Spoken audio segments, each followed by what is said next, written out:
Alright, so this is my hugel mound. It's pretty much complete. It's been done for quite a few months now. I just, again, letting nature do its thing.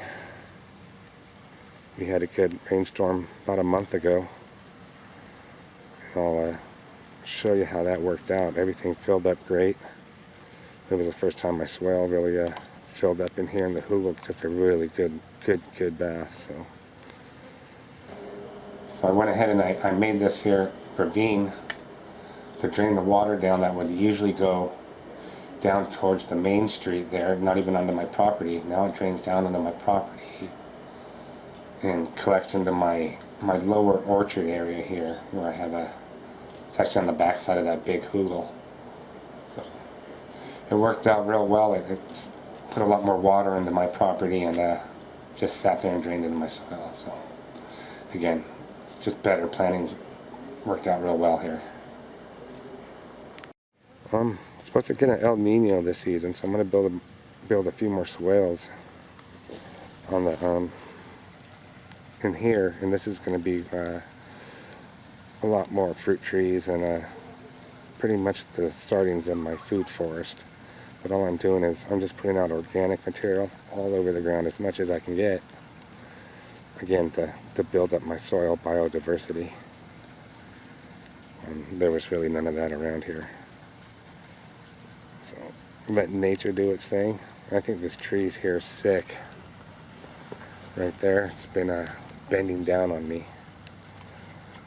I'm thinking about cutting it down, or at least thinning it out.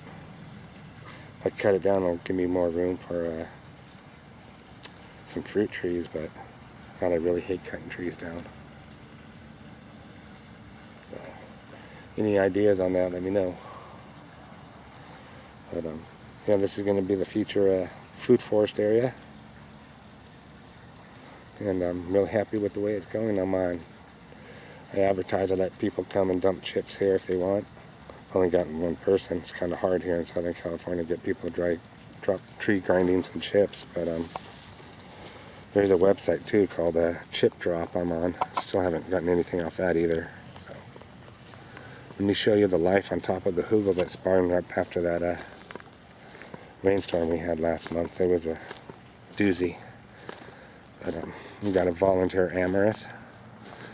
It looks like a volunteer, I don't know, maybe butternut squash, maybe, I don't know what that is. Maybe it'll be some sort of squash. Definitely. My lower orchard, all those sunflowers came up voluntarily. I've just been throwing compost back here. And this is it's working out great. Lower hugel, some more pomegranates on the outside, the driest side it'll be. Just need to lay out more and more organic materials. Yeah, so this area was a real dead zone until I planted a cover crop. I let the chickens come and eat, scratch, move the ducks in. And now this whole area is much more fertile. I mean, it's just so much better. The trees are just coming to life. Just letting nature do its thing, little by little. Not rushing it at all. So that was my problem before, is I was forcing nature to grow.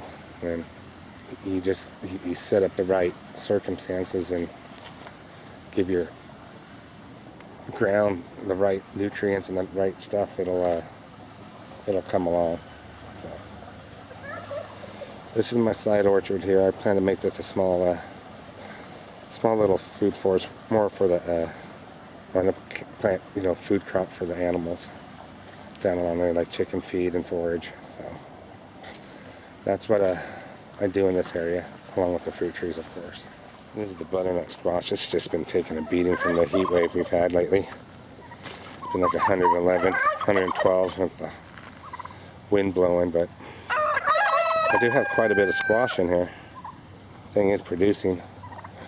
And this is a inverted hugel mound.